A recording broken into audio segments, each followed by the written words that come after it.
السلام عليكم ورحمة الله. مرحبا بكم في قناة ميمون بن إبراهيم للتعلم والمعرفة.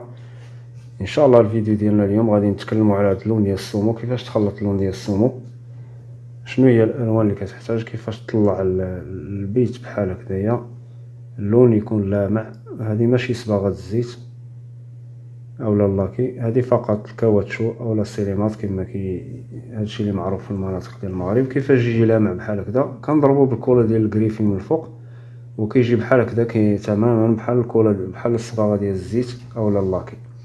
كنحتاجو اللون الاسود والكريم والاحمر، الكريم ماشي الصفر، وكنديرو نقيطات بحال هكذايا على حساب الكميه اللي غنحتاج، والكريم وواحد النقيطه صغيره ديال الكحل. هذا غير باش كنغمقوه. الا بغيتي يبقى فاتح مزيان خليه هكذا، ما تزيدوش كاع الاسود.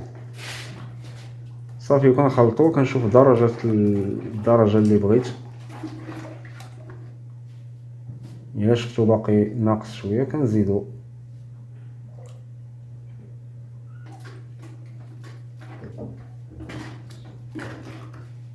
طريقه سهله.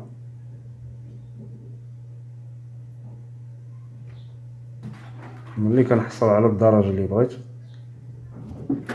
صافي كنبدا في الطلاء ديال الجدران. كنضرب واحد جوج ديال لي كوش بيض. دائما الا بغيتي تطلع الالوان كتحرق الحيوط بالابيض مزيان، من بعد ما الا كان فيهم شي شقوق اولا كان الحيوط كحلين كتعمرهم بالبلوندوي، وكتضرب واحد الكوش بيض اولا جوج الا بغيتي الحيط يعمر مزيان ويطلع لك الالوان مزيان. كتضرب واحد جوج ديال لي كوش باللون الابيض، وعاد ديك الساعه كتطبق عليه اللون اللي بغيتي.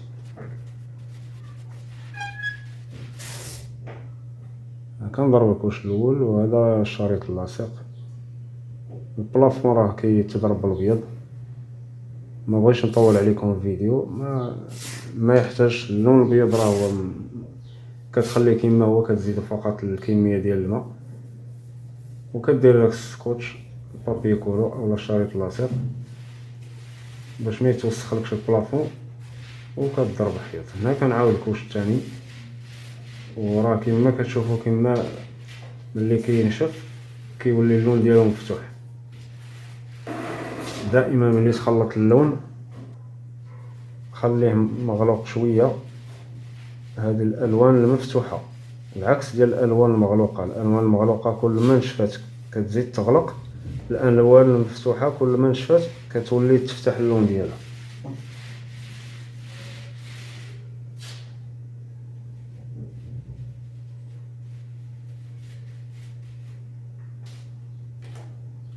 دابا كملت الحيوط، ضربنا لهم جوج ديال لي كوشه ولا ضربهم ثلاثه الا شتيهم باقي ناقصين.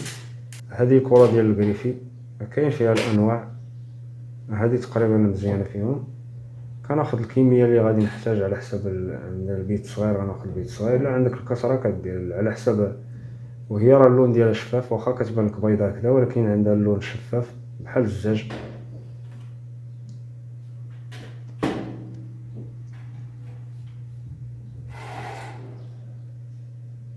كتخلط بالماء حتى هي كره الكريفي كتخلط بالماء. هاد الناس اللي فيهم الحساسيه ما كيبغيوش ديك الريحه ديال الدوليو اولا الريحه ديال ليسونس، ما كيقبلوش الصباغه ديال اللاكي، فكتصبغ بالصباغه ديال الماء كاوتشو اولا سيليمات كما كل واحد اش كيسميه، وكتضرب عليه الكره ديال الكريفي من الفوق كيولي لامع وما كيتوسخش. كتغسلو باش ما بغيتي، وإلا كانوا عندك الدراري كيكرفصوا الحيوط كتستعمل هاد الكره ديال الكريفي من الفوق. هانتوما كتشوفوا راه كتولي كتلمع بحال صباغه الزيت. غير هي الا كان الحيط كيبوري راه كتغمر كتكحل، ماشي بحال صباغه الزيت. صباغه الزيت كتصبغ، ولكن الا كان الحيط كيبوري من برا راه غادي تقشر لا صباغه الزيت ولا كلشي، خصو يتداوى من برا. هذه فقط للتنبيه وصافي. فهي كتشوفوا راه كتولي لامعه، وهذا هو اللون ديالنا. هو بدا كيعطي اللون اللمعان ديالو. هو لون زوين صراحه، هو قديم شويه ولكن باقي محافظ على الاصاله ديالو. هذا هو ديال الفيديو ديال اليوم. كنتمنى يعجبكم هذا المحتوى. شاركوا معنا في القناه اللي باقي مشترك. بارطاجيو الفيديو، شي تعليقات زوينين، لايك الفيديو، ما تنساوش لي لايك الفيديو.